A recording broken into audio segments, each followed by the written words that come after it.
कोई भी शारीरिक काम चेष्टा ना होने पर भी उपासक के शरीर से जो वीर्यपात होता है, क्या उसका ब्रह्मचर्य क्षीण माना जाएगा? यदि क्षीण माना जाएगा तो वो क्यों निकलता है जब उसकी कोई क्रिया नहीं? उसे कैसे रोका जा सकता है? वीर्य दो तरह से निकलता है। एक तो जो घातक है वो उसी के शरीर से निकलेगा जिसने हस्तमैथुन किया है या गंदी क्रियाएं करके बच्चापन से ही वीर्य को नष्ट किया है। जैसे 12-13 वर्ष की अवस्था है और उस अवस्था से आप अपने कुसंग के कारण वीर्य का नाश कर रहे हैं, तो कुछ वर्षों तक हस्तमैथुन करने वाला या अन्य गंदी चेष्टा करने वाला ये नहीं जान पाता है कि इसके द्वारा मेरी हानि हो रही। वो नहीं समझ पाता, क्योंकि जीवनी शक्ति भगवान अपनी तरफ से देते हैं। वो बिल्कुल ना खाए और हस्तमैथुन करे तो भी उसको समझ में नहीं आएगा। कुछ समय के बाद जब उसकी स्थायी जीवनी शक्ति से क्षीण होना प्रारंभ हो जाएगा, तब उसे वो लक्षण जो हस्तमैथुन करने से नाश ऐसे उस प्रसंग में बताया गया, वो लक्षण उसके जीवन में उत्पन्न होने लगते हैं। अब यदि वो किसी संग के प्रभाव से हस्तमैथुन बंद कर देता है तो उसका वीर्यपात होगा। अगर वो 3 दिन में वीर्यपात करता रहा है तो 3 दिन में वीर्यपात होगा, पक्का होगा, क्योंकि उसका अभ्यास बन गया है। 2 तरह का ये वीर्यपात माना जाता है।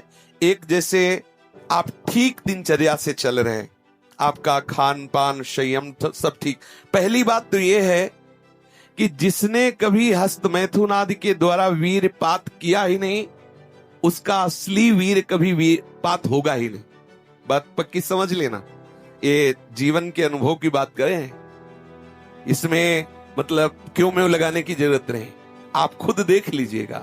यदि आपने कभी हस्तमैथुन नहीं किया, कभी किसी भी तरह से जनेंद्री का घर्षण करके वीर्यपात नहीं किया, तो आपकी वो संतानोत्पत्ति की क्षमता वाला जो वास्तविक वीर है वो स्वाभाविक निकल ही नहीं सकता।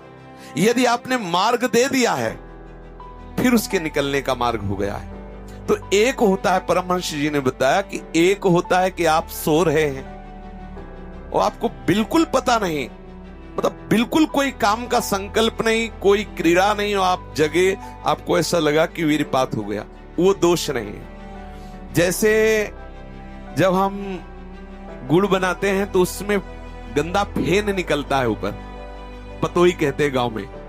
जैसे अरहर की दाल जब उबाली जाती थी गांव में तो ऊपर उसका फेन निकलता है, ऐसे ही ये शरीर का विकार निकला, ना कि ब्रह्मचर्य नष्ट करने वाला वीर।